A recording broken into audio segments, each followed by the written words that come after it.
right, for those of you who have shoulder pain when reaching or lifting up overhead, there's a few reasons why that's happening, but oftentimes we have too much tension down here, right? So if I'm have a lot of dense muscles, a lot of pulls, whatever that is, and I can't lift my arm up overhead, that can cause restrictions up here. So we're gonna stretch that.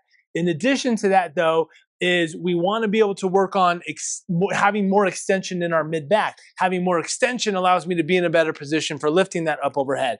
So this is a trying bench squat that we're gonna do here. So I'm gonna take a light weight here, okay?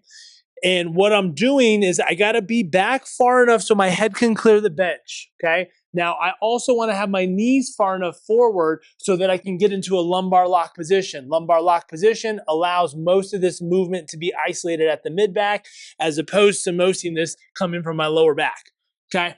Here, here, here. Chest drops through, and then that weight pulls you down through here. So I'm feeling a good stretch right along this area, and then also within my mid-back, dropping into an extension, right? Long holds here, sets, 3-5 sets, long holds, 90 seconds plus, feeling that good stretch and breathing. The only thing we want to be concerned about is no pinch up top.